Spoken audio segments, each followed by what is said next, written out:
రేవంత్ రెడ్డి తమ్ముడు, ఇప్పుడే న్యూస్లో చూశాను, ఈరోజు నువ్వు మీడియా రిపోర్టర్స్ని అటాక్ చేయడం, అంతేకాకుండా 10 సంవత్సరాల వరకు నేనే ముఖ్యమంత్రిగా ఉంటానని.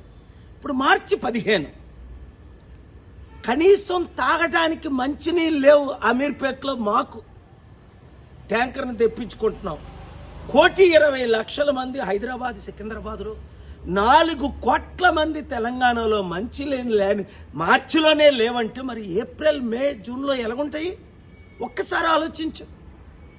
ముఖ్యమంత్రి అవడం అంటే సమిట్ పెడతాను, ఇన్వెస్ట్మెంట్స్ తెస్తానన్న ధ్యానం లేదే. మరి ఇప్పుడు నువ్వేదో భారత్ సమిట్ నువ్వు పెడితే ఎవరు వస్తారు? ఒకసారి అర్థం చేసుకో, దేవుడు మనల్ని ఎందుకు కలిపాడు. నేను పోటీ చేయకుండా వరంగల్లో నీకు ఎందుకు మద్దతు ఇచ్చాను? రాష్ట్రాన్ని బాగు చేయడానికి, అప్పులు తీర్చడానికి, అభివృద్ధి చేయడానికి, మంచి చేయడానికి. మరి నువ్వేం చేస్తున్నావు?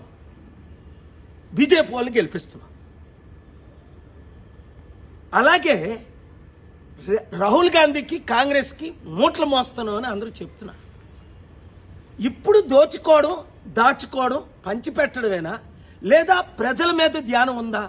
నిరుద్యోగులు ఆత్మహత్య చేసుకుంటున్నారు, రైతులు ఆత్మహత్య చేసుకుంటున్నారు, మంచినీళ్ళు లేకుండా ప్రాబ్లమ్స్ అవుతున్నాయి, విద్యా వైద్యం అన్నది కనిపించట్లేదు. 15 నెలల్లోనే నువ్వెంత ఫెయిల్డ్ ముఖ్యమంత్రి అయితే, ఒక అన్నగా, శాంతి దూతగా, నీ అడ్వైజర్గా నాకెంత బాధేస్తుంది. కనుక ఈ వీడియో చేస్తున్నాను. రేవంత్ రెడ్డిని రీచ్ అయినంత వరకు ప్రతి మీడియా వారు, ప్రతి యూట్యూబర్స్ దీన్ని షేర్ చేయండి. రాష్ట్రాన్ని కాపాడుకుందాం, దేశాన్ని రక్షించుకుందాం.